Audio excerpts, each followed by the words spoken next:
Here's a thought. I can't decide if people who wear pajamas in public have given up or are living life to its fullest. Author unknown.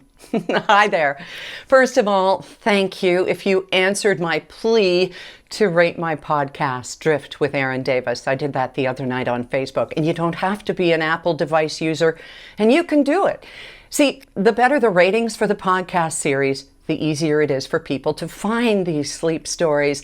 The more people who listen, the easier it is for the folks at Frequency Podcasts to sell it. And then I hope it'll all be free. This week's story is Louisa May Alcott's beautiful A Christmas Dream. I just loved doing this one. And if you're wondering how to listen to a podcast, it's so easy, even I figured it out. And I have a link in my written journal at erindavis.com with a super quick Facebook video to help you out. It's actually a YouTube video, but it'll help, and it's short. Okay. Oh, have I shown you this? It is a pillow speaker. You plug it into your device and then you listen to it until you fall asleep. It's flat, it fits into your pillowcase, and it's comfortable enough to sleep on. Just an idea if you get an Amazon gift card or something for Christmas, and then we can drift off together. Just Google them. This one brand is C.Crane, C.Crane. It's kind of middle priced. It had great reviews, and reviews are how we make our choice. Okay. Speaking of Christmas, I had a terrific time in Kelowna, just as I predicted in my rocking chair journal here Monday. The flights were smooth, short, and on time, and more than that I can't ask. Leslie just loved her Christmas in Heaven lamp that Brooke made, and we had a great big teary hug. But here's the truly amazing part. When Brooke made this, she found a little red armchair at Michael's, named appropriately enough. And look at this.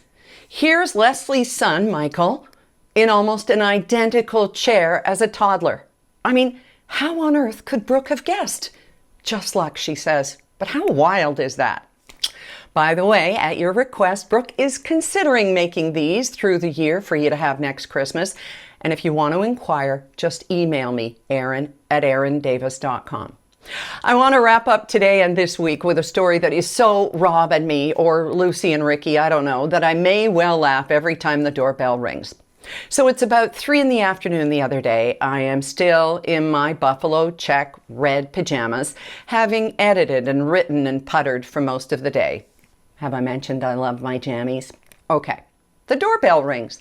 So I skitter to the bathroom, and even though Rob has a toothbrush in his mouth, I implore him to answer the door since I can't let anybody see me in my pajamas at 3 p.m. Well, he goes, and there stand our 90-something-year-old neighbors, Lou and Alan, holding a beautiful orchid as a gift to us and a jar of homemade blackberry jelly for Colin, who just loves it. We dropped off a poinsettia to Alan and Lou last week for Christmas. By the way, do you pronounce the second I in poinsettia? I do, but I always feel like I'm on Downton Abbey or something. Oh, look, Robert, Mary brought us a poinsettia. Anyway, where was I?